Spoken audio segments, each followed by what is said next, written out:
আজ নারী যত জায়গায় বেপর্দা, আজ নারী যত জায়গায় বেহায়া, আজ যত জায়গায় নারী ঘুরছে, পৃথিবীর সমস্ত অশ্লীলতা, পৃথিবীর সমস্ত গুনাহের মূল উপকরণ ওই বেপর্দা আর বেহায়া নারীকে কেন্দ্র করেই ঘুরছে।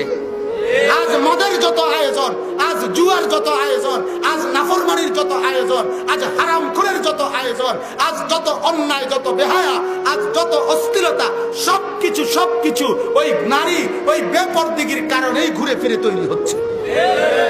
অতএব এক নারীকে পর্দায় আনা, এক নারীকে ঘরে ফিরানো, এক নারীকে দিন মানানো অভ্যস্ত করা, এক নারীকে সভ্য ভদ্র বানানো, এক নারীকে পর্দানশীল বানানো, আল্লাহর কসম, আপনারা শুনেন আর না শুনেন, আপনারা বোঝেন আর না বোঝেন, এটাই জাতির নিরাপত্তা, এটাই সমাজের নিরাপত্তা, এটাই সমাজের একমাত্র স্বতন্ত্র, এটাই মূল ব্যবস্থাপনা।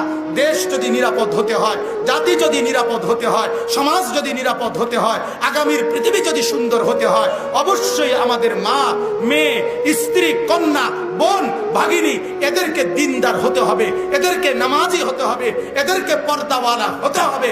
অবশ্যই অবশ্যই অবশ্যই, এর কোনো বিকল্প নাই, এর ভিন্ন কোনো পন্থা নাই। আল্লাহ আমাদেরকে বুঝার তৌফিক দান করুক। আপনারা প্রত্যেকেই নিজেদের কন্যা, নিজেদের মেয়ে, নিজেদের বোনকে অবশ্যই দিন শিখান, অবশ্যই দিন শিখান। শরীয়ত এতটা গুরুত্ব দিছে, এই শেষ কথাটা বলি, মাসআলা হইল উলামায়ে কেরাম, ছেলে আছে, একটা মেয়ে আছে, কয়জন? এক ছেলে এক মেয়ে।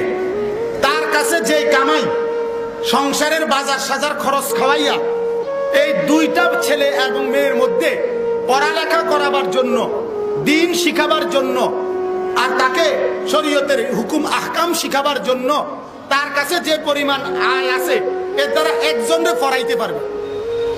কথা বোঝেন না? এই অবস্থায় মাসআলা, প্রশ্ন হইল কারে পড়াবে? ওনার তো ছেলেও একজন, মেয়েও একজন, কথা বোঝেন নাই? আর তার কাছে টাকা আছে যে পরিমাণ, সংসারের বাজার সাজার খাওয়াইয়া পড়াইবার মতো ক্ষমতা আছে কয়জনের? একজনের। এই অবস্থায় উলামায়ে কেরামের মাসআলা, ফতোয়া, ফুকাহায়ে কেরামের ফতোয়া, এই অবস্থায় মেয়েটাকে দিন শিখাবে। এই অবস্থায় কাকে দিন শিখাবে? এত গুরুত্বপূর্ণ, নারীকে দিন শিখানো এত গুরুত্বপূর্ণ। কারণ এক মেয়ের মাধ্যমে একটি ঘর পরিপূর্ণ দিনদার হয়। কারণ ওই ঘরের বাচ্চা কাচ্চার দিন শেখানোর মূল দায়িত্ব কার? কথা বলেন না, কার?